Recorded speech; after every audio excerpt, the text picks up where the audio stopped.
I think it plays into three things. It's all going to come down to clarity, comfort, and complications. Right?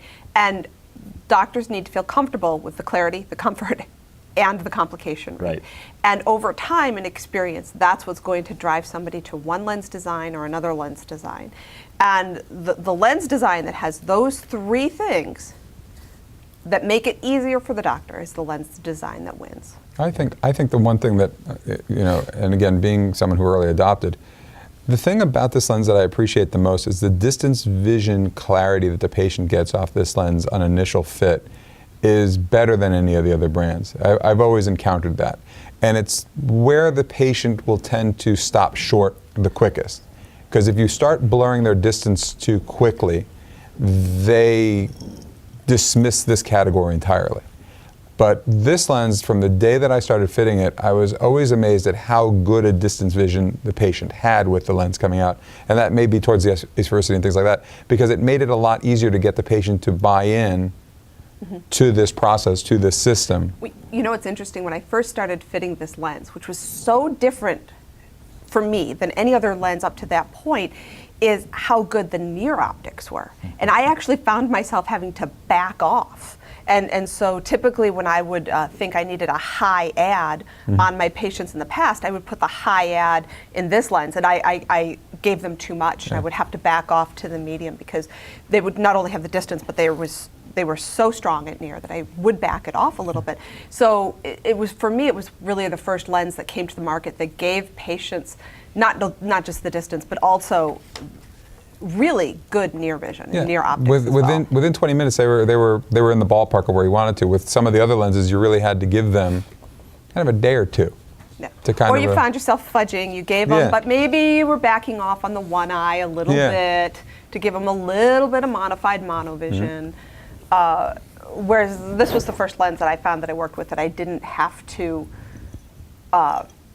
I didn't have to back off on one eye, or I didn't have to do mental gymnastics, mathematical gymnastics. I wear this lens, and what I love about it, because I play a lot of golf, what I really love about it is the fact that my distance vision with a high ad is as clear as can be, and my near vision is equally clear. And that makes a big difference. And I just take for granted that it's going to be clear on the computer, and sure enough it is. But the bottom line is, I personally like it, so it's certainly one of the things that keeps me going to that as a lens of choice. But let's talk just a minute, because Dave, you started on the fitting guide. I want to go down that road for just a minute. Do you recommend using the fitting guide? And if so, how much plus do you actually push at distance on average in order to get that supposed happy near result?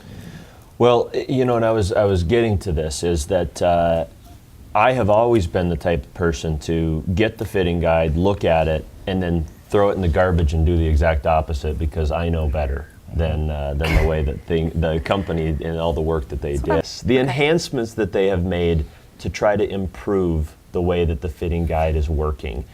And one of the things that has blown me away about this design, and their fitting guide points to it, is when the patient can't see well in the distance, give them plus.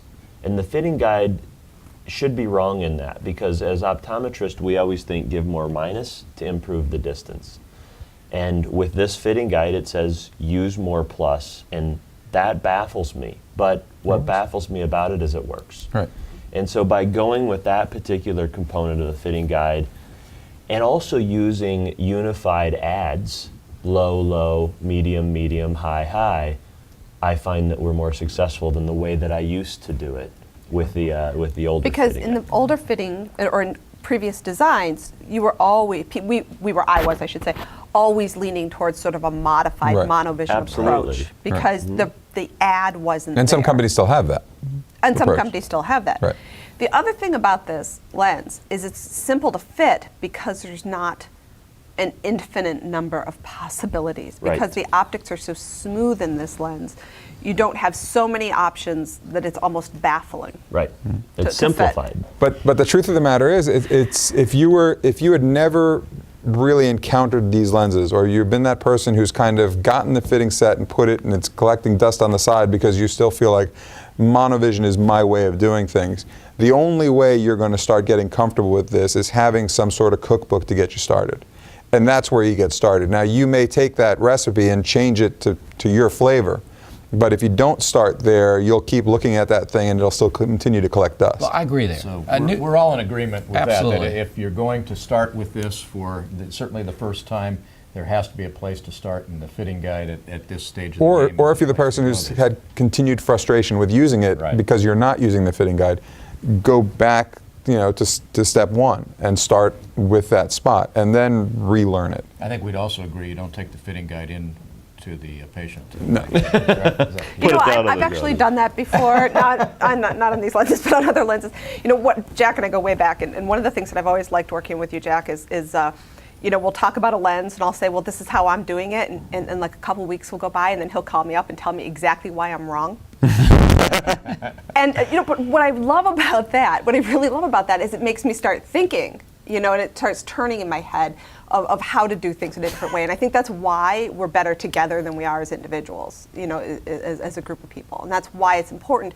Start with the fitting guide, but get back to the company and talk to them. Call their consultants on the line and say, hey, I did this, but I'm not understanding it. Because, you know, Jack Schaefer and Steve and all you guys, we're calling the companies. We're talking to them about what our experiences is, and they're getting better as we are getting better as well. As an industry, as a whole, we're getting better. Right. And so it's always important to circle back around and talk to the companies, talk to the fitting experts that are online with them, and find out what is the best place to go next. Nobody is an island in their practices. Yeah. We do that with medical issues. You'll call a consult to an ophthalmologist if you're not sure of something, or one of your optometry colleagues who specializes in glaucoma or something like that. Hey, I got this patient in the chair. Why wouldn't you do that with a specialty fit with a contact lens? It just seems to make the next step, the next logical step. It's transparency, and I think that today the type of people that we're fitting in multifield, they're smart, they want to know, they're educated. That transparency is fine. You say, well, this is a new product, and here's what we're doing with you. They understand if you don't know everything, but they totally will see through you if you're trying to bluff your way through the fit. Exactly. Are all of you equally successful with emerging presbyopes and you know, the middle of the range presbyopes and full presbyopes in terms of fitting this lens? Well, early presbyopes are easy peasy. I mean, it almost requires no discussion. You just put them in the lens, it fits, they see great, all distances, they're moving on. Discussions become a little bit longer the older or the more mature the presbyope is. What about these three groups? So any specific pearls you would have to say? You know, you've said, and I think you're right about having you know, equal ads for the different patients you're going to use. You can use low, use it on both eyes. You can use medium, use it on both eyes. If you're going to use high, use it on both eyes. Everything else is fairly easy, or I wouldn't say easy, but assumptively easy. The one that you're having to go, you know, from 0 to 10 automatically on that power, those are the ones that you really have to be prepared to play with the distance blur and really talk to them about it. But otherwise, it's the beautiful thing about the technological advances of these contact lenses over the past, you know, I guess 10 years from start to now, is that they've really kind of industry-wide helped us get there.